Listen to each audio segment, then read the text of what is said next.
அனைவருக்கும் வணக்கம். இது இந்த ஊர்ல மட்டும் இல்லைங்க. எல்லா ஊர்லயும் தமிழ்நாட்டு ஃபுல்லா ஒரு சில பகுதிகள்ல நடக்கக்கூடிய ஒரு உண்மையான நிலவரம் தாங்க. என்ன அப்டின்னா, இந்த ஹாஸ்பிட்டல் பகுதி இருக்குது பார்த்தீங்களா? இது நாங்க சேலத்தில எடுக்கப்பட்டதுங்க. இந்த ஹாஸ்பிட்டல் பகுதியில ஹோட்டல்கள் நெறைய இருக்கும். அது குறிப்பா அந்த தள்ளுவண்டி கடைகள் இருக்கும் பார்த்தீங்களா? அங்க தாங்க அநியாயம் பண்றாங்க. என்ன அப்டின்னா, ஒரு நார்மலா வாடகை குடுத்து விக்கிறவங்களுடைய ஹோட்டல்ல ஒரு ரேட் இருக்குது அப்டின்னா, இங்க போனீங்கன்னா, அப்படியே எக்ஸ்ட்ரா இன்னொரு மடங்குல இருக்கும். கேட்டா, "நீ சாப்பிட்டா சாப்பிடு, சாப்பிடாட்டி போ" அப்படின்னு சொல்கிற ஆட்கள்லாம் நிறைய பேர் இருக்காங்க. இப்போ சாதாரணமாக ஒரு பெரிய கடையில் போய் இட்லி சாப்பிட்றோம் அப்படின்னா அங்கே ஒரு 10 ரூபான்னு வச்சுக்காங்க. ஆனால் இந்த தள்ளுவண்டி கடையில் அதை விட எக்ஸ்ட்ரா 2 ரூபா 3 ரூபா எக்ஸ்ட்ரா தான் சொல்லுவாங்க.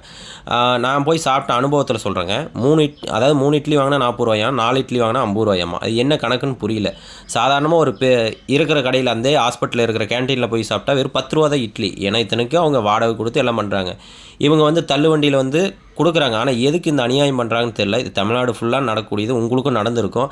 நீங்க வீடியோ பார்க்குறீங்களா சொல்லலாம். "நீ சாப்பிட்டா சாப்பிடு, சாப்பிடாட்டி போ" அப்படின்ட்டு. அப்படியெல்லாம் கிடையாதுங்க. ஒரு நோயாளி வராங்க அப்படின்னா, இந்த பெரிய கடையில கொஞ்சம் ரேட் அதிகமா இருக்குன்னு தான் தள்ளுவண்டியில ரேட்டு கேட்காம போய் சாப்பிட்றாங்க. ஆனா, அவங்களையும் வயித்துல அடிக்கிறீங்க பார்த்தீங்களா? இந்த அனுபவம் உங்களுக்கு இருக்கும். மறக்காம வீடியோக்கு கீழ கமெண்ட் பண்ணுங்க. Thank you.